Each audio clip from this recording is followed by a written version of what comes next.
My brother convinced me to invest $200,000 my inheritance in our family restaurant, then fired me a week later. Blood doesn't make you qualified, he mocked with his friends. I smiled, wished him well, then quietly took the final step to reclaim what was rightfully mine. His downfall began. The check cleared on a Tuesday morning in September, and I watched $200,000 disappear from my account with the kind of calm satisfaction that comes from making exactly the right decision. Brady had called me 3 times that morning already, his voice crackling with excitement through my phone as I sat in my home office, surrounded by 15 years of marketing awards and client testimonials that represented everything I had built from nothing. "Linda, it's happening. The money's here and I'm meeting with the contractors this afternoon." His enthusiasm carried through the phone with such genuine joy that I found myself smiling at my computer screen. "I can't believe you actually did this. I can't believe you believe in me this much." I did believe in him. More than any bank had been willing to when his credit still carried the damage from that food truck disaster 3 years earlier. More than our parents had when they suggested he find a stable job, instead of chasing culinary dreams. I believed in the brother who had spent our entire childhood creating elaborate meals for our family, turning every holiday into a showcase of his natural talent. Before we continue with Linda's journey, I want to thank you for joining me in exploring stories about family loyalty and business integrity. If you believe that trust and honesty should define our closest relationships, please consider subscribing to support these meaningful narratives. Now let's see how Linda's world completely changes. The amount represented more than just money to me. That $200,000 was my entire divorce settlement, carefully invested and grown through years of disciplined saving and smart consulting contracts. It was my emergency fund, my retirement cushion, my independence made tangible. Handing it over to Brady felt both terrifying and absolutely right, because his restaurant vision had captured my imagination from the moment he first described it 6 months earlier. We had been sitting in my sunlit kitchen on a Sunday morning, Brady sketching frantically on napkins while I made coffee and tried to keep up with his rapid-fire explanations. His business plan was remarkably thorough for someone the banks had dismissed as a dreamer. He had researched everything from food costs to local dining trends, identified the perfect location, and developed a menu that balanced ambitious cuisine with approachable pricing. "Look, Linda, I know this sounds crazy, but I've learned from every mistake I made with the food truck." He had spread his sketches across my kitchen table, his dark eyes bright with possibility. "The problem before was trying to do everything alone. This time I want a real partner. Someone I trust completely. Someone who understands business the way I understand food." The partnership he proposed was elegant in its simplicity. My investment and business expertise combined with his culinary vision and operational management. Equal ownership, shared decision-making, complementary skills. He promised to handle everything related to food and kitchen operations while I managed the business side, from supplier negotiations to staff scheduling. We would split profits down the middle and build something together that neither of us could create alone. The months that followed felt like the most productive and enjoyable period of my adult life. We toured potential locations together, Brady evaluating kitchen layouts while I analyzed foot traffic and lease terms. We spent countless hours in restaurant supply stores, debating everything from plate designs to the perfect coffee machine. Brady's enthusiasm for quality was infectious, and I found myself getting genuinely excited about details I had never considered important. Our weekend mornings became working sessions that felt more like play. I would arrive at the chosen location early, coffee in hand, to find Brady already there measuring spaces and visualizing equipment placement. We painted walls together, Brady handling the detail work around windows and fixtures while I managed the broad surfaces with practiced efficiency. Our conversation during those long painting sessions ranged from menu planning to marketing strategies, with Brady occasionally breaking into impromptu cooking demonstrations using imaginary ingredients. The vintage Edison bulbs were Brady's idea, but finding them became my personal mission. I spent 3 weeks tracking down the perfect supplier, someone who could provide enough bulbs to create the warm, intimate atmosphere Brady envisioned without breaking our lighting budget. When they finally arrived and we installed them together, the transformation was magical. The harsh construction lighting gave way to golden warmth that made even our paint-splattered work clothes look elegant. Brady's attention to detail extended to every aspect of the restaurant's design. He insisted on testing dozens of wine glasses before selecting the perfect shape for our varietals. He researched local farms and artisanal producers, building relationships with suppliers who shared his commitment to quality ingredients. When we finally found the right wine distributor, someone who understood both quality and pricing constraints, Brady's excitement was so genuine that I felt proud of my own negotiating skills in ways I had never experienced with corporate clients. The family embraced our project with enthusiasm that surprised me. Cousin David, who ran his own marketing firm, offered to design our promotional materials at cost and spent hours with us developing the restaurant's visual identity. Aunt Patricia, normally reserved about family business ventures, began telling her book club about our upcoming opening and volunteered to help coordinate our soft launch event. Family dinners became restaurant planning sessions, with Brady bringing samples of new recipes and me sharing updates on permit applications and supplier negotiations. Our parents, initially skeptical about Brady's return to food service, gradually warmed to the professional approach we were taking. They could see that this venture was different from the impulsive food truck experiment, grounded in careful planning and genuine partnership. Opening night arrived faster than either of us expected, despite months of preparation. I stood at the hostess station, watching Brady command the kitchen through the service window, and felt a satisfaction deeper than any client success had ever provided. The dining room filled with friends, family, and curious locals, all eager to experience what Brady had created. Every table received dishes that reflected his culinary vision perfectly executed, while I managed reservations and ensured smooth service with an ease that surprised even me. The local food critic arrived unannounced midway through service, and I watched Brady rise to the challenge with complete composure. He prepared a tasting menu that showcased our concept beautifully, and I coordinated with our servers to ensure flawless presentation. When the critic smiled and asked to speak with the chef, I knew we had succeeded beyond our original expectations. By closing time, we had served 96 customers, received 3 requests for catering quotes, and collected enough positive feedback to fill a testimonial book. Brady and I stood alone in the dining room after the last customer left, surrounded by empty wine glasses and the satisfied exhaustion that comes from executing a perfect plan. "We actually did it," Brady said, opening a bottle of champagne we had been saving for this moment. "Equal partners in something real." The champagne tasted like victory and possibility, and as we discussed expansion plans and future menu development, I felt certain we had built something lasting together. 3 months later, I pushed through the heavy glass door of our restaurant, rain drumming against the windows and my purse heavy with the partnership papers I had finally gotten around to having drawn up. The familiar warmth should have embraced me, but something felt different the moment I stepped inside. Brady stood behind the mahogany bar we had selected together, but his usual smile was nowhere to be found. "Linda, we need to talk." His voice carried a formality I had never heard before, the kind of tone he might use with a difficult supplier or an unsatisfied customer. He did not look up from the glass he was polishing, his movements mechanical and distant. I approached the bar slowly, my heels clicking against the hardwood floors we had chosen after visiting 6 different showrooms.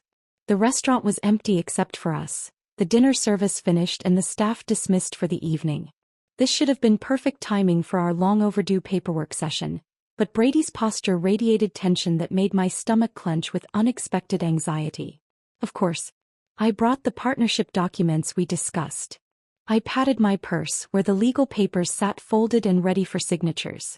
"Jennifer did an excellent job with the terms. Everything we agreed on is spelled out clearly." Brady finally looked up and his expression stopped me cold.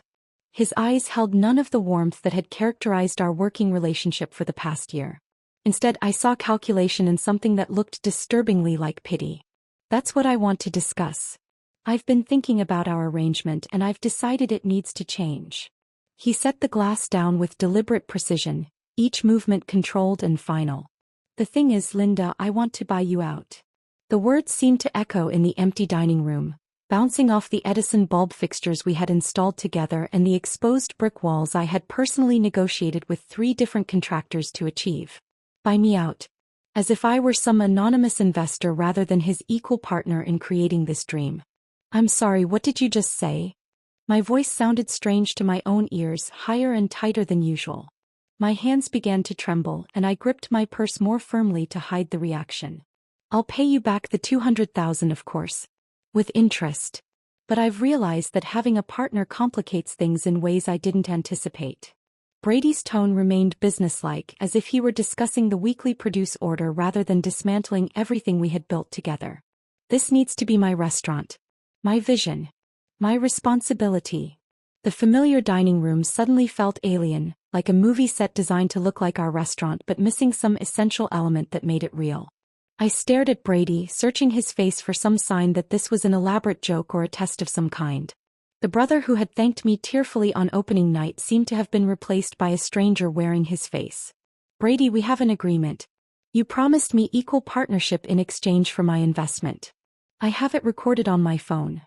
I fumbled for my device, my fingers clumsy with shock and rising panic. His laugh was sharp and unfamiliar. A recording, Linda? That's not legally binding. Besides, you were an investor, not a partner. There's a difference. I found the file and played it, Brady's voice from 6 months earlier filling the restaurant with devastating clarity. Put in the $200,000 and we'll be 50-50 partners. I promise. The words hung in the air between us, indisputable evidence of what he had committed to when he needed my money. Brady listened to his own voice with no visible emotion, as if hearing a stranger discuss someone else's business. When the recording ended, he shrugged with calculated indifference. Oral agreements are notoriously difficult to enforce, especially in restaurant partnerships. Any lawyer will tell you that. His professional detachment was more chilling than outright anger would have been. Look, Linda, I appreciate everything you've done. But I'm the one who built this place from nothing. I'm the one with culinary training and restaurant experience. I'm the one who works here every day managing staff and creating menus and dealing with customers. From nothing. The phrase reverberated through my consciousness as I processed the complete rewriting of our shared history. Nothing. As if my $200,000 had materialized from thin air.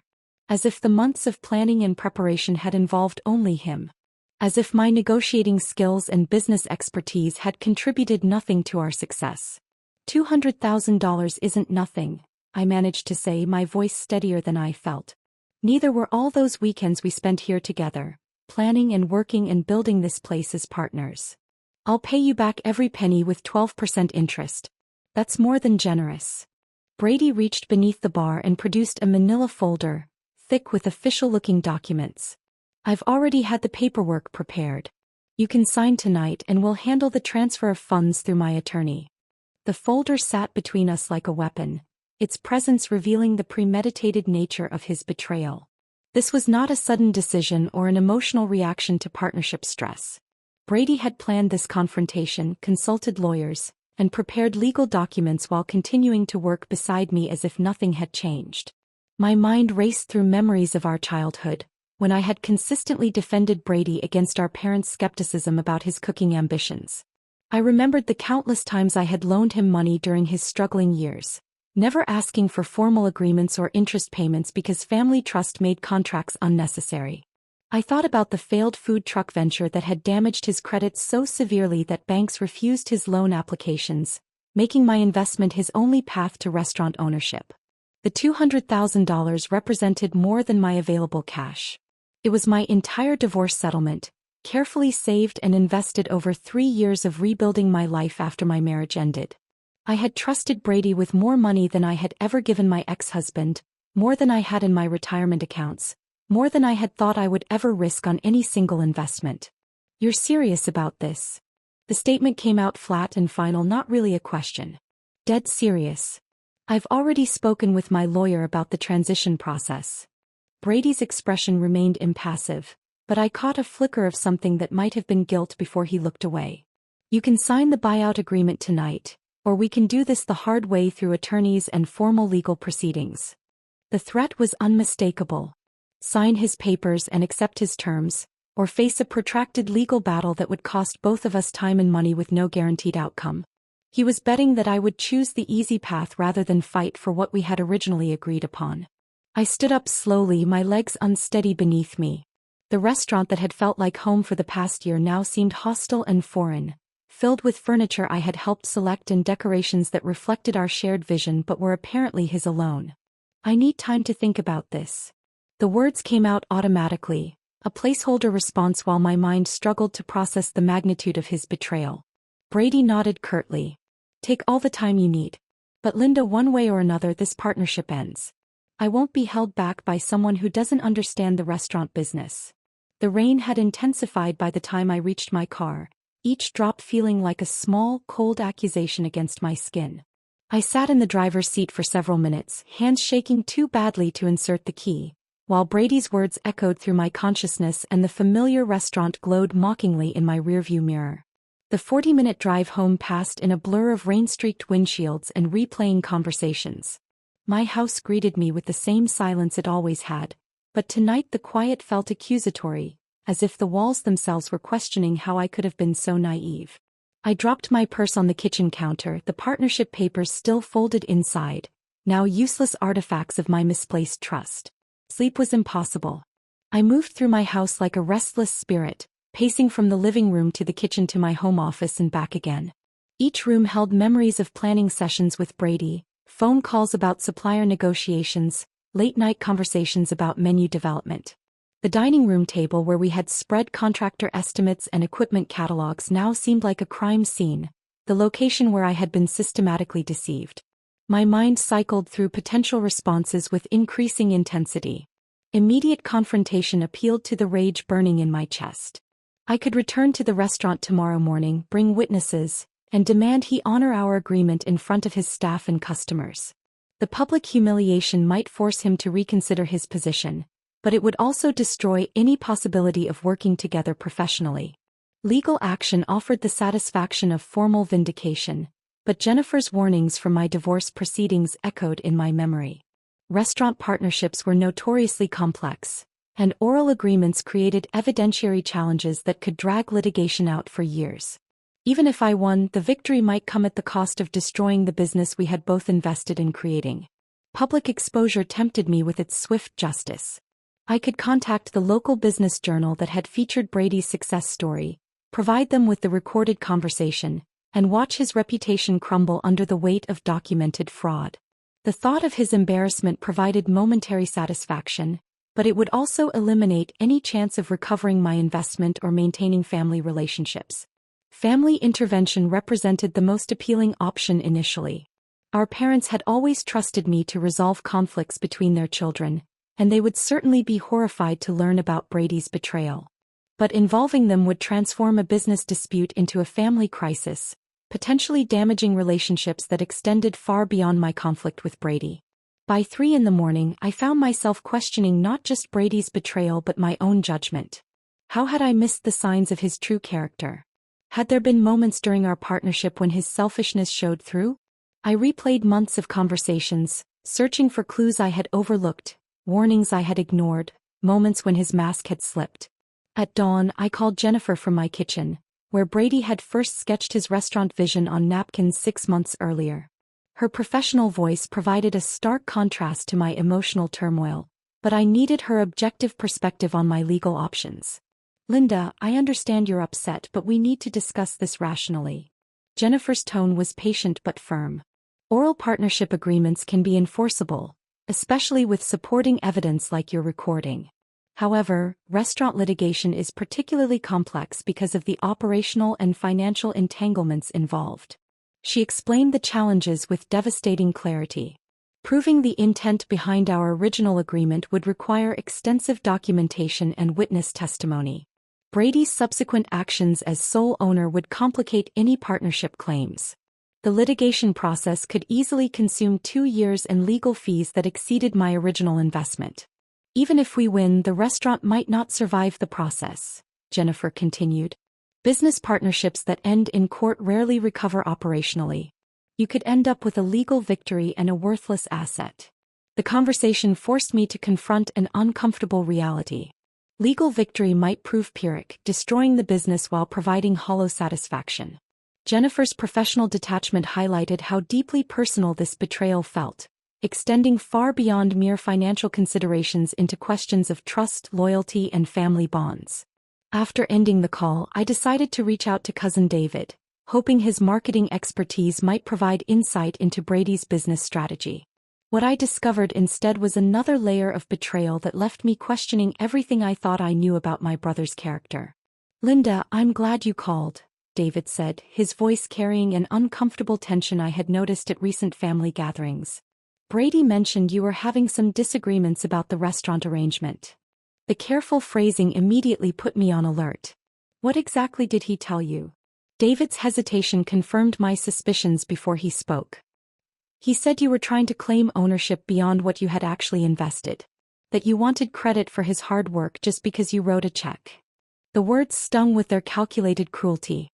Brady had not only stolen my partnership but had preemptively poisoned family relationships by recasting me as a greedy opportunist.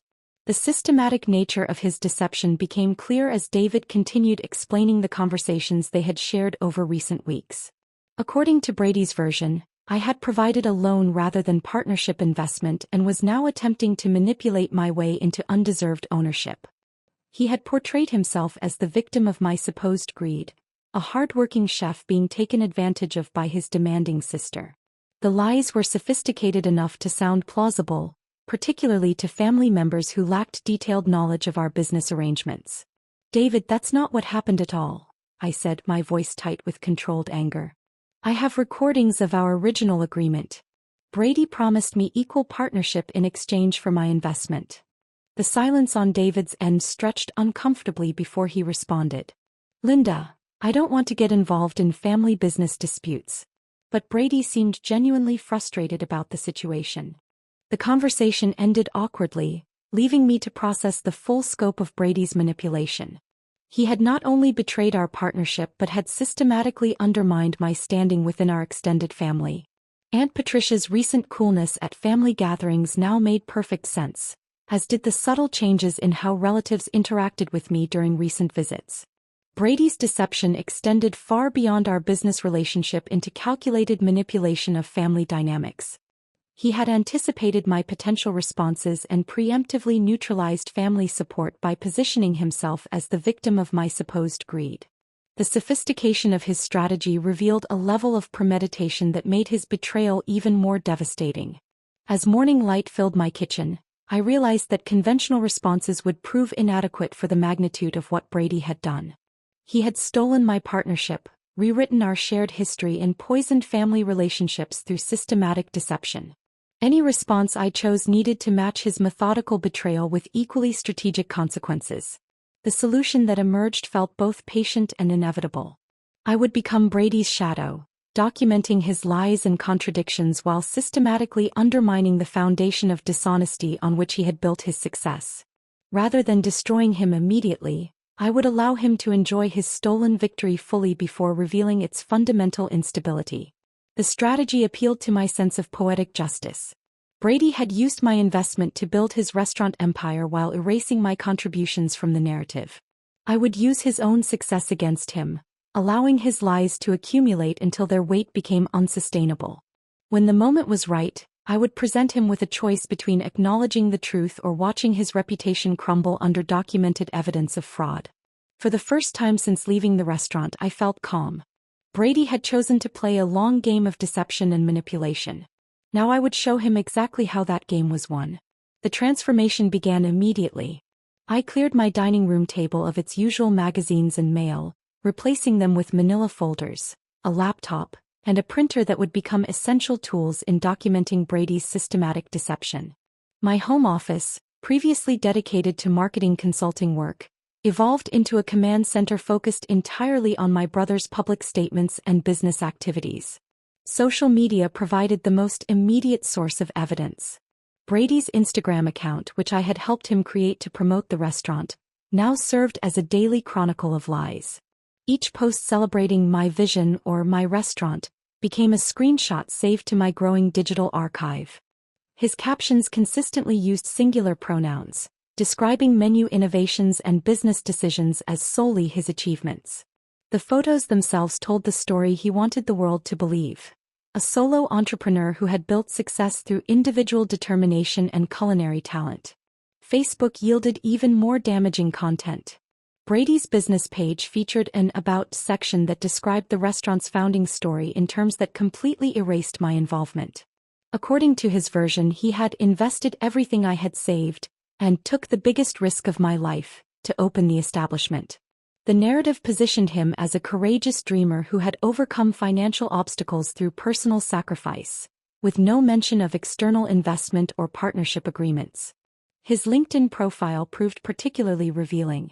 The professional networking site showcased Brady as owner and executive chef, without any acknowledgement of co-ownership or investment partners.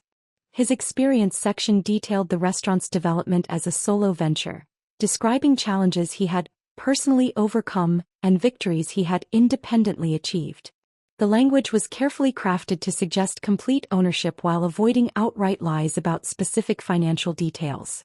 Twitter provided a real-time stream of his thoughts and promotional activities. Brady regularly shared insights about restaurant management, entrepreneurship, and culinary innovation, always speaking from the authority of someone who had built his business alone. His engagement with other local business owners reinforced this narrative, as he participated in conversations about startup challenges and entrepreneurial journeys without ever mentioning partnership arrangements or investor relationships. The local Business Journal article arrived in my email inbox 3 weeks into my documentation project, forwarded by a friend who thought I would enjoy reading about Brady's success. The feature story, titled From Food Truck Failure to Fine Dining Success, presented Brady as a resilient entrepreneur who had learned from early mistakes to build the town's most popular new restaurant. The journalist had clearly been charmed by Brady's charisma and apparent authenticity, crafting a narrative that portrayed him as a self-made success story. The article's most damaging lie appeared in its opening paragraph. Brady Chin invested his life savings of $200,000 to transform a former retail space into the sophisticated dining destination that has become the talk of the town. The specific dollar amount was particularly galling, as it represented exactly the sum I had provided for our partnership.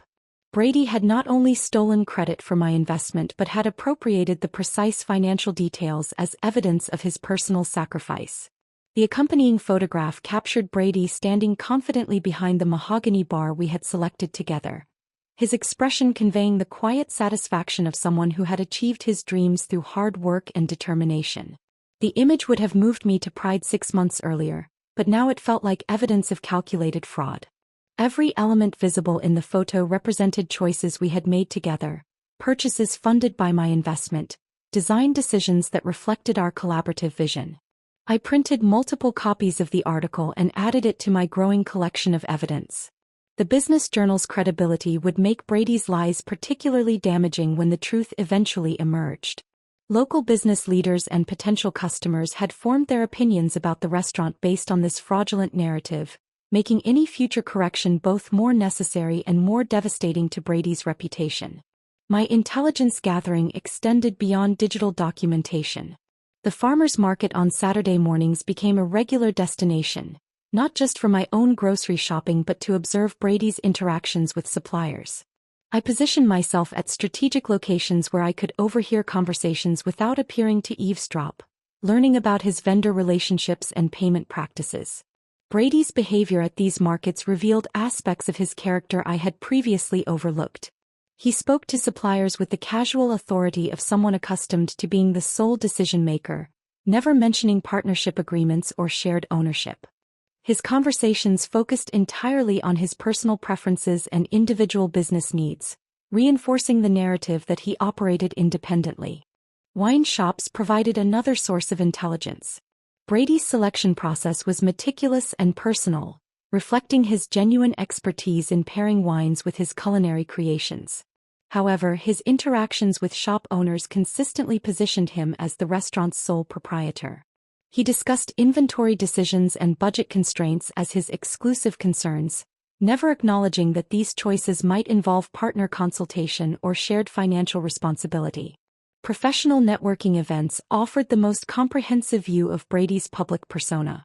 Chamber of Commerce meetings, restaurant association gatherings, and industry conferences provided venues where he could establish relationships with other business owners while reinforcing his solo entrepreneur identity. I began attending these events myself, not as his business partner but as a local professional interested in supporting community commerce. My presence at these gatherings served multiple purposes. It allowed me to observe Brady's networking style while establishing my own visibility within the business community. Other attendees gradually became aware of me as Brady's sister, creating opportunities for casual conversations about the restaurant and our family's pride in his achievement. These interactions provided valuable intelligence about how Brady presented himself to peers while positioning me for future conversations about the restaurant's actual ownership structure. Family gatherings became exercises in careful observation and strategic communication. Aunt Patricia's continued coolness confirmed that Brady's manipulation had successfully poisoned her perception of me. Her interactions were polite but distant, lacking the warmth that had characterized our relationship for decades. During conversations about the restaurant, she directed her questions and comments exclusively to Brady, treating me as a peripheral figure rather than someone with intimate knowledge of the business. Cousin David proved more complicated to navigate. His marketing expertise made him valuable to Brady's promotional efforts, but it also meant he had access to detailed information about the restaurant's operations and positioning. David's behavior suggested internal conflict between his professional relationship with Brady and his personal loyalty to our extended family. His conversations carried subtle tensions that indicated he was uncomfortable with the situation but unwilling to take sides in what he perceived as a sibling business dispute. I maintained careful notes about each family interaction, documenting the specific ways Brady's lies had influenced relationships and identifying family members who remained neutral or potentially supportive. These observations would become crucial when the time came to present the truth, as I would need to understand which relationships could be repaired and which might require more extensive intervention. The documentation process provided unexpected emotional benefits alongside its strategic value. The methodical collection and organization of evidence created psychological distance from the immediate pain of Brady's betrayal. Each new piece of fraudulent content became data rather than personal injury, allowing me to maintain the clinical objectivity necessary for long-term planning. By the end of my first month of surveillance, I had accumulated a comprehensive portfolio of Brady's deception. The evidence revealed not just individual lies but a systematic pattern of fraud that extended across multiple platforms and audiences. Brady had not simply failed to credit my contributions. He had actively constructed an alternative history that positioned him as the sole architect of our shared success. The first conversation happened almost by accident. I was selecting tomatoes at Mrs. Henderson's produce stand when she mentioned how much she enjoyed working with Brady, praising his commitment to quality ingredients and consistent orders. The opening felt natural, so I took it. "He's always been passionate about food," I said, weighing a perfectly ripe heirloom tomato in my palm. "I'm so proud that my investment helped him finally achieve his dream." Mrs. Henderson's hands paused over her display of summer squash. "Your investment?" "The restaurant startup costs. $200,000 is a significant amount, but seeing his success makes every penny worthwhile." I kept my tone light and conversational, the way you might discuss any family business venture. "Oh." She arranged the squash with unusual attention to detail. "Brady mentioned he had saved for years to open the restaurant. Well, family investments are still savings in a way, aren't they?" I smiled warmly. "I just worry sometimes that he's not returning my calls about our partnership as promptly as he used to. You know how busy restaurant owners get." The word partnership hung between us like a question mark. Mrs. Henderson nodded slowly, but her expression carried new uncertainty. I purchased my tomatoes and left, knowing that small seeds of doubt often grew in unexpected directions. 3 days later, Brady called me for the first time since our confrontation at the restaurant. His voice carried a tension I had not heard before. "Linda, I ran into Mrs. Henderson at the market yesterday. She seemed confused about our business arrangement." "Did she? I hope I didn't say anything inappropriate when we spoke. I'm just so proud of what we've built together." I kept my voice genuinely warm, as if discussing a minor misunderstanding rather than strategic communication. "What exactly did you tell her?" "Nothing specific. Just family conversation about supporting your dream." "Why? Is there a problem?" Brady's pause stretched long enough to reveal his uncertainty. "No problem. I just want to make sure there aren't any misunderstandings about the restaurant's ownership structure." "Of course not. I would never want to create confusion about your wonderful success." The conversation ended with Brady sounding less satisfied than he had hoped to be. I had answered his questions honestly while providing no ammunition for accusations of malicious interference. The call confirmed that my approach was having its intended effect. Similar conversations began occurring throughout Brady's supplier network. At the wine shop where he sourced his carefully curated selection, I struck up a discussion with the owner about local restaurant trends.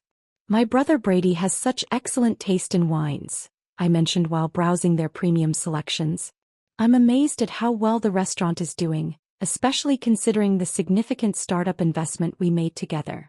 The shop owner, a chatty man named Robert who clearly enjoyed discussing his business relationships, looked intrigued. "Brady's got a great palate.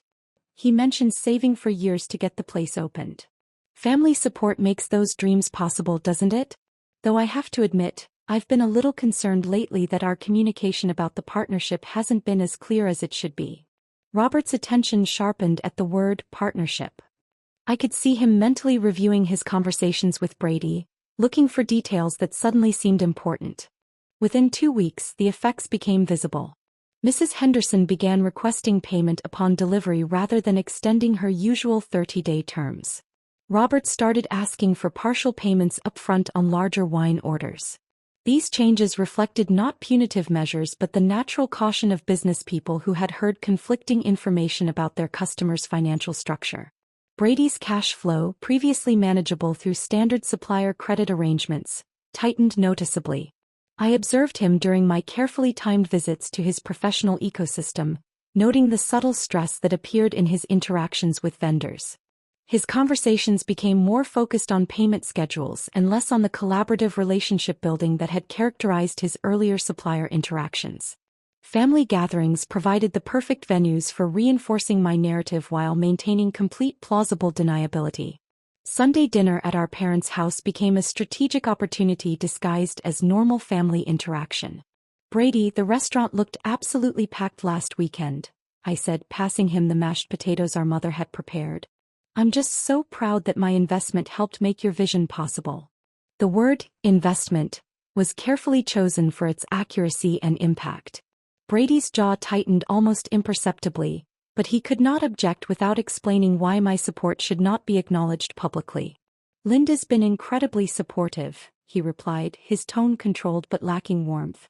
"The restaurant's success reflects a lot of hard work." "Hard work and smart financial planning," I agreed. "Though I have to admit, I've been a little confused lately about our communication regarding the partnership details. I keep hoping we can sit down and clarify everything soon." Our parents exchanged glances that suggested they were beginning to sense undercurrents they did not fully understand. Aunt Patricia, still influenced by Brady's earlier manipulation, remained noticeably cool toward me, but other family members began asking subtle questions about the restaurant's development and ownership structure. These family conversations served multiple strategic purposes. They established witnesses to my consistent narrative about partnership and investment. They created opportunities to observe Brady's reactions under social pressure. Most importantly, they positioned me as someone seeking clarification rather than someone making accusations, maintaining my moral authority throughout the developing conflict. The psychological pressure on Brady became increasingly visible over the following month. His posture at networking events shifted from confident entrepreneurship to defensive management. His interactions with suppliers required more attention to payment timing and terms rather than focusing primarily on product quality and relationship building. I watched these changes from strategic distances, never inserting myself directly into his business operations but allowing the consequences of his own dishonesty to create mounting tension. Brady's success continued, but the foundation of lies required constant maintenance that diverted energy from growth and innovation. His exhaustion became apparent in subtle ways that probably escaped casual observers but were obvious to someone who had known him since childhood. The easy confidence that had characterized his public persona during the restaurant's early months gave way to controlled wariness. His smiles at networking events appeared more practiced than spontaneous. His conversations with family members carried undertones of irritation that suggested he felt pressured from multiple directions. Most tellingly, Brady began avoiding situations where he might encounter me unexpectedly. Family gatherings that he had previously attended with enthusiasm became obligations he fulfilled with dutiful efficiency. His responses to casual questions about restaurant operations became shorter and more defensive, lacking the proud detail that had characterized his earlier explanations. The campaign was achieving exactly the psychological pressure I had intended without crossing any ethical boundaries. I was not spreading lies or making false accusations. Instead, I was sharing accurate information about my role in the restaurant's development while expressing genuine concern about our unclear partnership status. Brady's growing discomfort reflected the natural consequences of building success on a foundation of systematic deception. His suppliers were simply responding to conflicting information by exercising reasonable business caution. Family members were naturally confused by inconsistencies in the stories they heard. Brady's stress resulted from the energy required to maintain multiple versions of the truth rather than from any malicious attack on his character. By the end of the second month, Brady's carefully constructed narrative had begun requiring more maintenance than his actual business operations. The elegant simplicity of his solo entrepreneur identity had been replaced by the complex challenge of managing contradictory information while maintaining professional relationships and family harmony. I continued observing these developments with patient satisfaction, knowing that Brady was approaching the breaking point where maintaining his deception would become more costly than acknowledging the truth.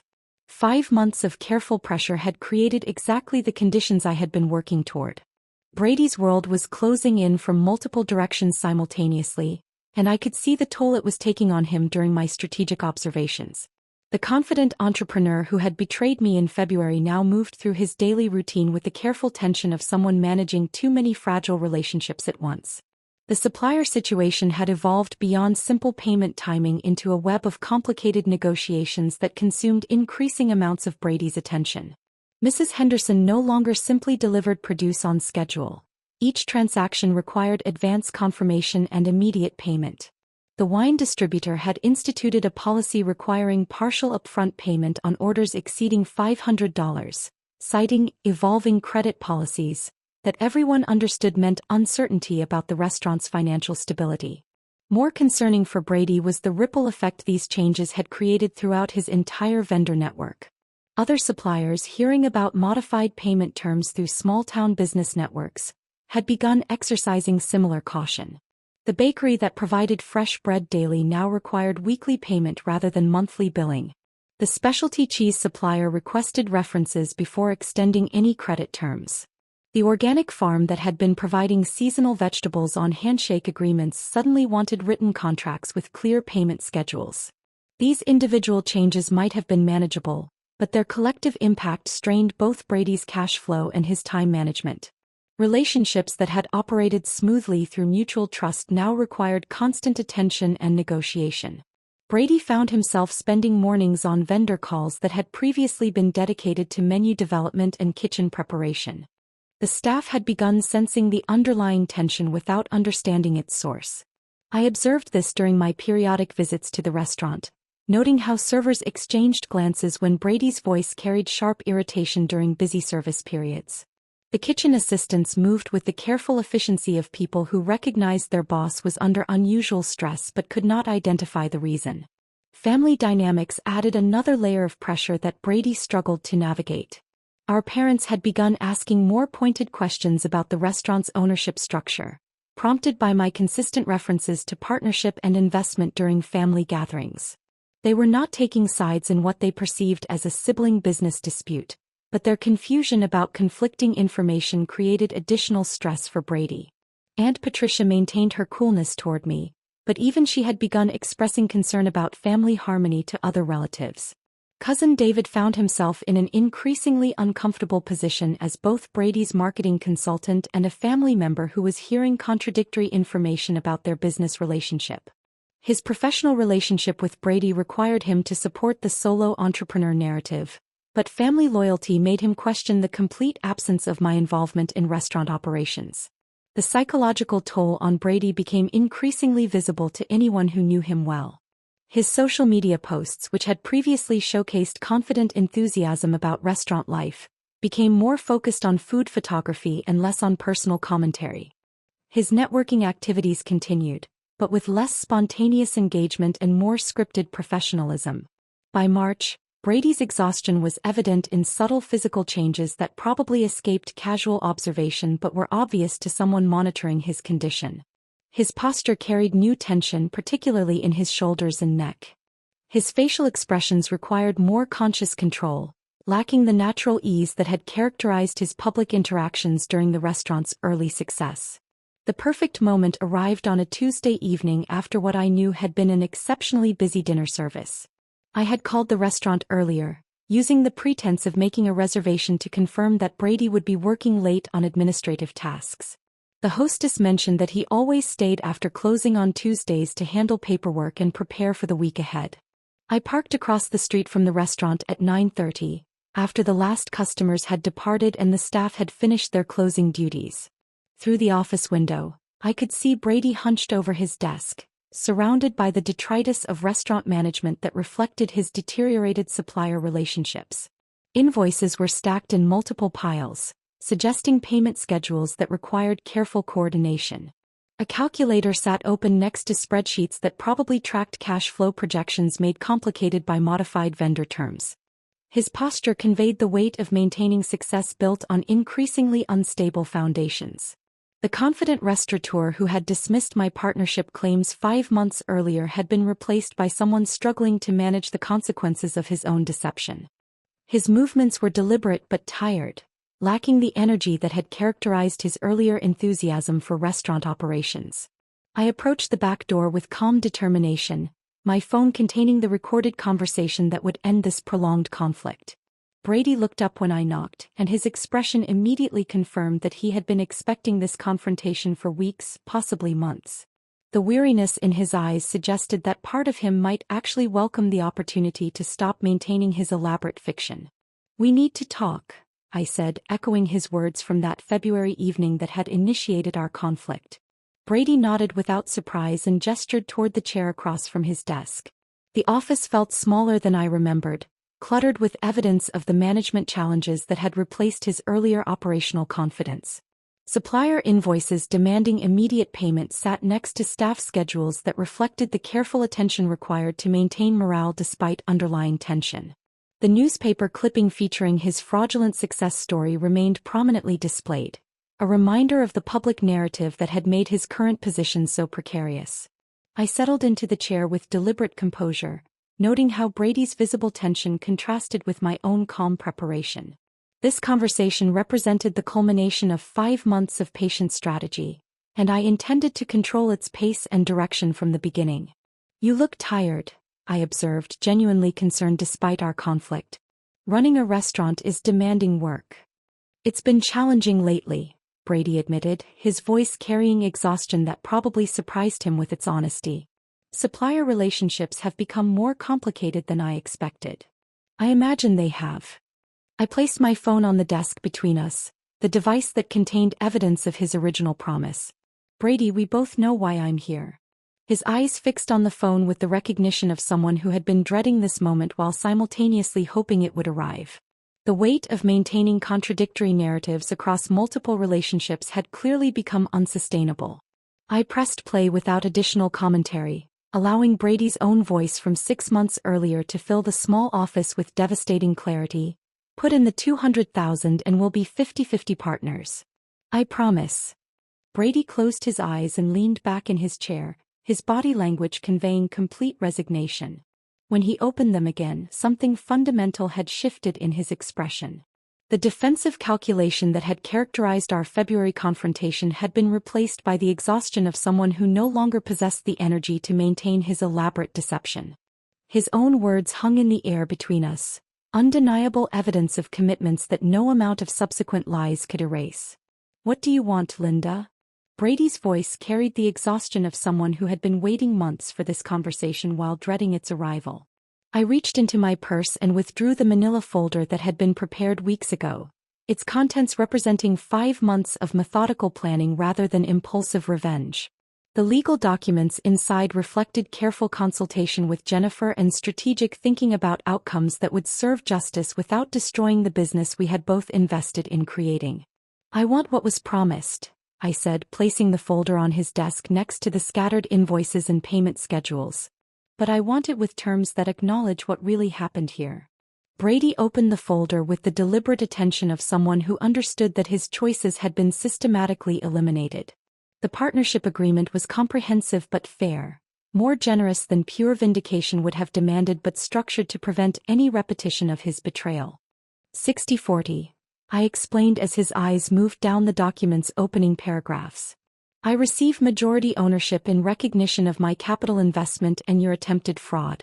You maintain operational control and receive 40% of profits, plus your management salary. The terms acknowledged both the financial reality of my investment and the operational reality of Brady's daily restaurant management. He would continue running the kitchen and overseeing staff, but within a framework that recognized my role as the primary financial partner rather than a peripheral investor. Brady studied each section with careful attention, his expression revealing his recognition that every detail had been considered and every potential objection anticipated. The agreement included specific provisions for decision-making authority, profit distribution, operational responsibilities, and dispute resolution procedures. Most importantly, it contained clear acknowledgement that I had been promised equal partnership in exchange for my initial investment. These terms are actually more generous than what we originally agreed, Brady said finally, his voice carrying reluctant appreciation for the document's fairness. They reflect current reality rather than our original handshake agreement, I replied. Your actions over the past 5 months have demonstrated that equal partnership requires more formal structure than we initially established. The 60-40 split served multiple purposes beyond simple financial adjustment. It provided me with controlling interest that would prevent future unilateral decisions while allowing Brady sufficient profit participation to maintain his investment in the restaurant's success. The arrangement recognized his culinary expertise and operational management while establishing clear boundaries around financial and strategic decisions. Brady continued reading, his attention focusing on sections that outlined our respective responsibilities and authorities. The agreement granted him complete autonomy over menu development, kitchen operations, and staff management while requiring my approval for major financial commitments, vendor changes, or expansion plans. The structure balanced operational efficiency with financial protection. And if I refuse these terms? He asked, though his tone suggested he already understood the consequences. I leaned forward slightly, maintaining the calm demeanor that had characterized our entire conversation. Then I'd take that recording to everyone who matters. The bank that approved your business loan based on representations about your capital investment. The business journal that featured your entrepreneurial success story. Every customer who believes they're supporting an honest local businessman. The threat was not delivered with anger or satisfaction, but with the measured certainty of someone who had spent months preparing for every possible outcome. Brady's systematic lying had created vulnerabilities that made public exposure devastatingly effective, particularly in a small town where restaurant success depended on community trust and personal reputation. Your credit with suppliers is already strained because of the questions my conversations have raised, I continued. A public revelation of fraud would eliminate any remaining goodwill. The restaurant would be empty within weeks, and your culinary career would be finished permanently. Brady's face revealed his understanding that this was not hyperbolic rhetoric but accurate assessment of his position. Small-town businesses survived through reputation and relationships, both of which would be irreparably damaged by documented evidence of systematic deception. The recording provided indisputable proof that would make denial impossible and defense futile. You've thought this through completely, he said, his voice carrying grudging respect alongside resignation. I've had 5 months to consider every angle, I replied. This outcome provides justice without destruction. You keep your restaurant and your role, but under terms that acknowledge the truth rather than the fiction you've been maintaining. Brady picked up the pen that lay beside his calculator, weighing it in his hand as if testing its significance. The simple ballpoint instrument represented the moment when his elaborate deception would end and our genuine partnership would begin. His movements were deliberate and resigned, lacking any suggestion of enthusiasm but containing clear acceptance of necessity. He signed each required section with careful precision, his signature appearing multiple times throughout the document as various provisions required acknowledgement.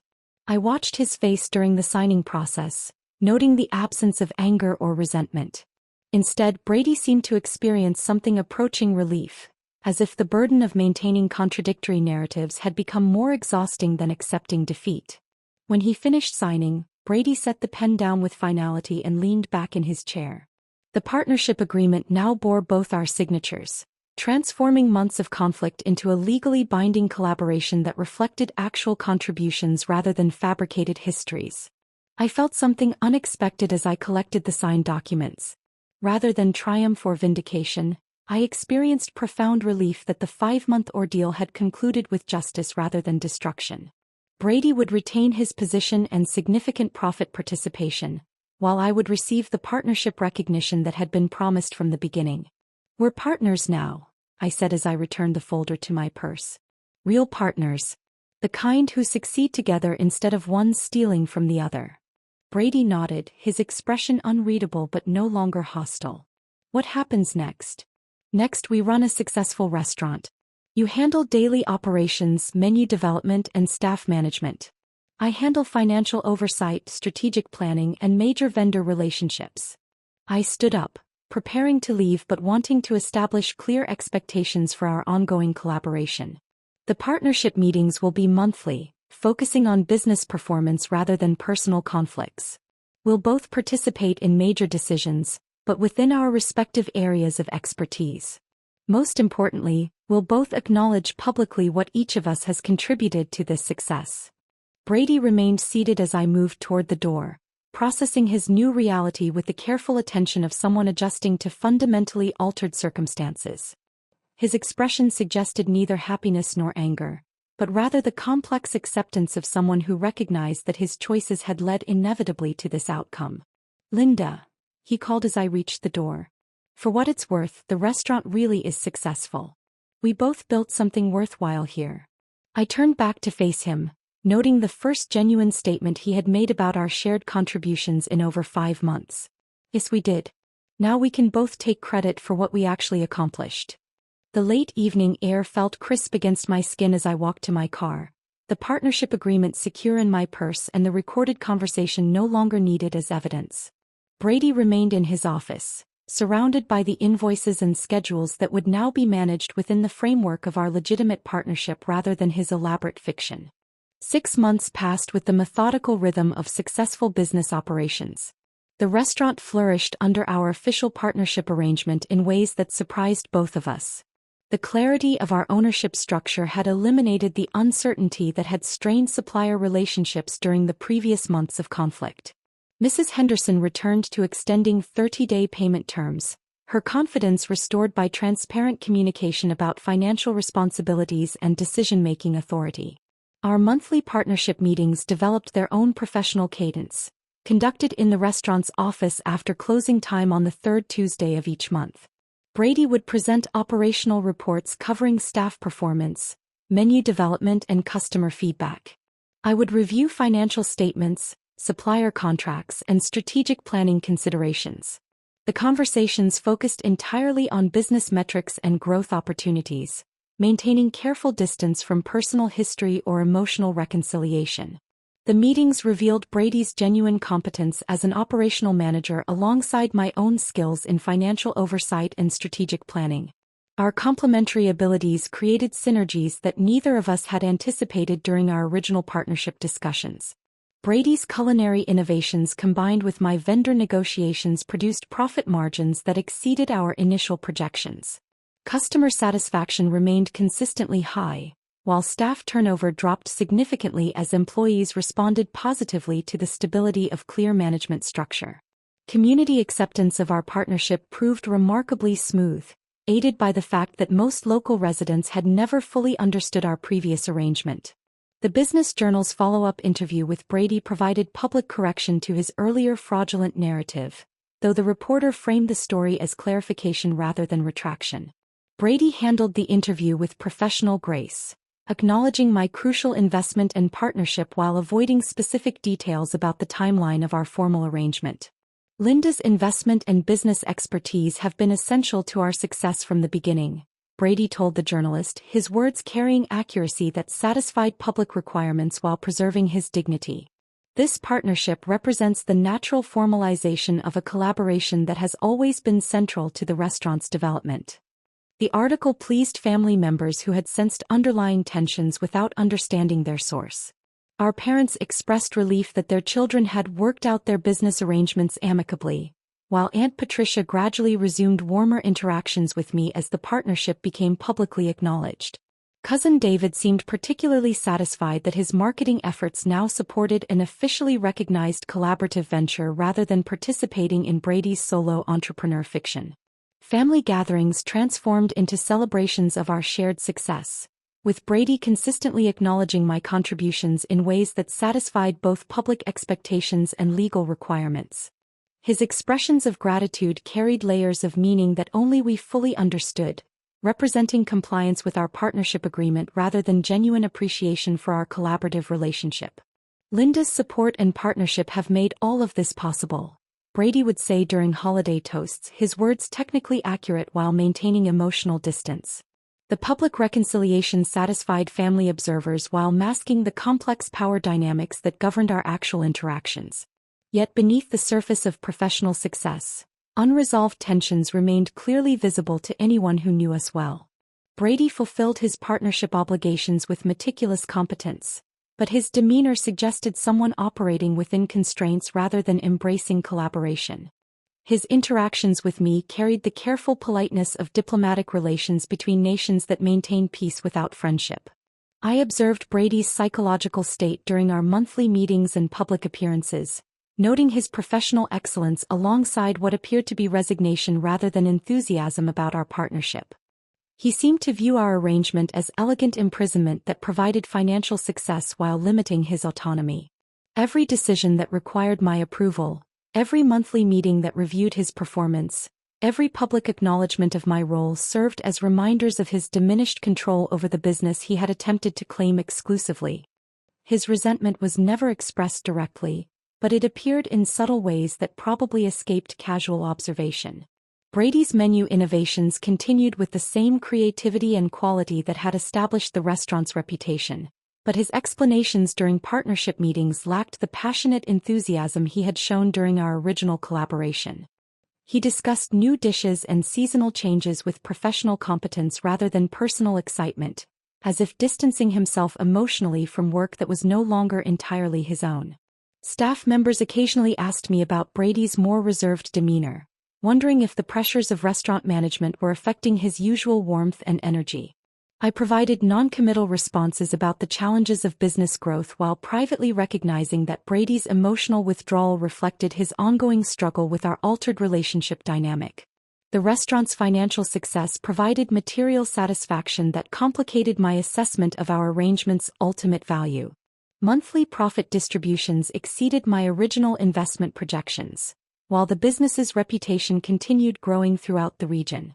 Food critics praised Brady's culinary vision while business publications highlighted our partnership as a model of complementary expertise and shared investment. Yet financial success and public recognition could not address the fundamental question that occupied my thoughts during quiet moments. Had justice and healing become the same outcome in our situation? I had achieved everything I had set out to accomplish through my patient campaign. Brady had learned important lessons about family loyalty, business honesty, and the consequences of betrayal. The restaurant provided ongoing income while demonstrating that our combined skills created value neither of us could have achieved independently. However, achieving justice had not repaired the family trust that Brady's original betrayal had shattered.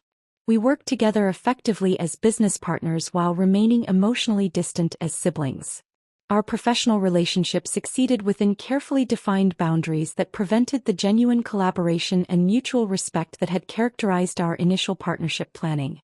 During family gatherings, I watched Brady interact with other relatives and recognized that our conflict had changed him in ways that extended beyond our business relationship.